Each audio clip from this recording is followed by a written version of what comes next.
Joining me now is Virginia Republican Governor Bob McDonnell. Governor McDonnell, good morning to you. Hi, Chuck.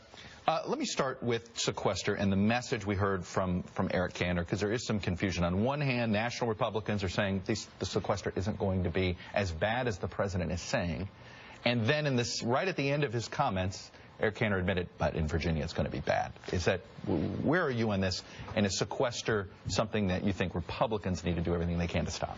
Well, it's going to be very bad for my state, but more importantly, I think it's going to be devastating to the military. Secretary Panetta said that. You know, Virginia's home to the Pentagon. We got 19 bases. Estimates have been that we'll lose 200,000 jobs over 10 years. But Chuck, we've got to cut spending. $1.2 trillion, really still a drop in the bucket. That's not even 1 year of the deficit. We're in that bad a shape in the United States of America. So here's my point.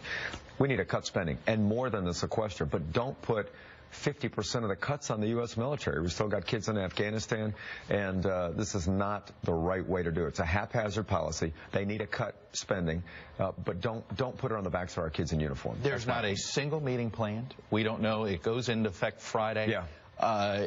You know, there's Republicans saying president won't lead, president saying congressional Republicans won't lead.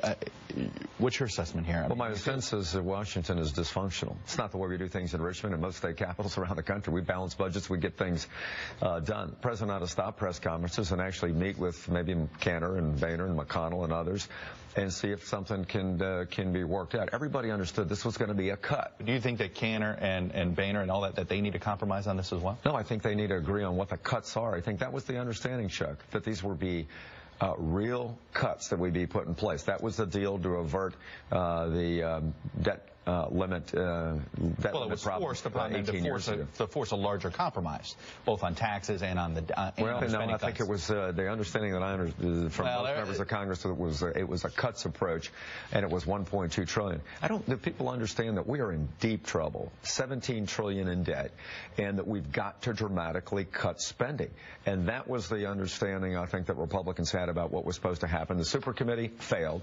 The Congress has failed. The president has failed to lead. He's the commander-in-chief of the U.S. military. He's got to do a better job. You had a big political victory for yourself, this passage of your big transportation compromise bill. It eliminates, let me if I get this right, eliminates the 17.5 cent gas tax. Right. You add a 3.5% wholesale tax on fuels, and increases the sales tax to 5.3%.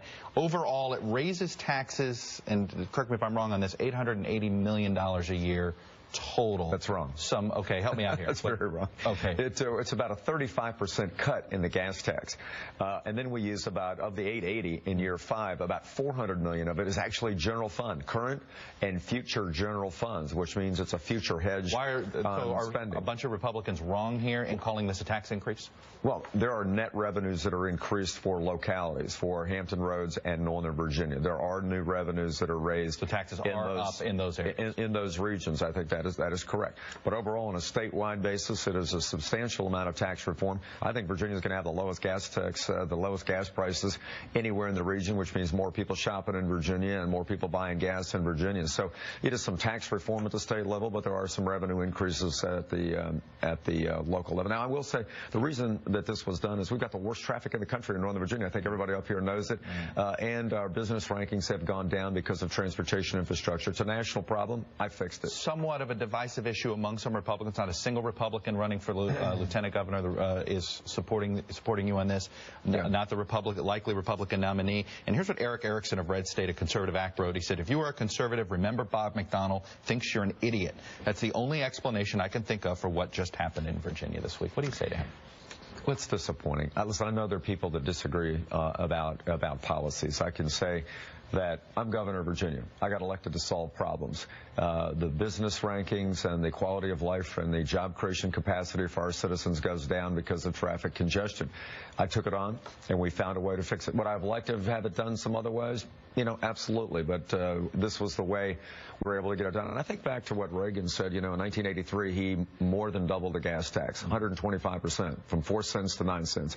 And what he said is, look, I'm not going to let the infrastructure of the United States of America, which is a spectacular part of our country, I'm not going to let it go down. So he said, hadn't been raised in 20 years, I'm going to do it. And, you know, I think that was a practical way of saying that there's sometimes you got to do some things that are tough politically to solve problems. And that's the approach we've taken. Some of your bigger supporters in the business community are not happy with the potential Republican nominee, Ken Cuccinelli, for governor, and they are looking to see if the Lieutenant Governor, Bill Bolling, is thinking about supporting him as an independent. What is your advice for Bill Bolling? Could you ever envision supporting Bill Bolling as an independent candidate over Ken Cuccinelli? The independent candidacies are very tough. It makes good chatter in the press, but they almost never happen, Chuck. You know that. I'm supporting Ken Cuccinelli. I think he's been a good lawyer to me as Attorney General, and he'll be a good governor.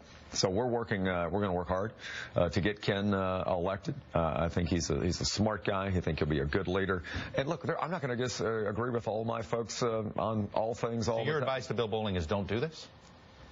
I've already told him he knows I'm supporting Ken Cuccinelli. There's a lot of chatter about that. I don't think that's going to happen. I think the press has played that up as sort of a possible third-party race, and that's completely up to the lieutenant governor. But I think we're going to have Governor Cuccinelli here in about 8 months. And is Ken Cuccinelli, do you think he has run a good campaign so far? Well, campaign really hadn't started. General Assembly just adjourned on Saturday, Chuck, and now the race begins. But you know we've got 8 months to go. Republican Governors Association is a powerful force. I'm on that committee. We're going to be helping the Attorney General, and I expect him to win.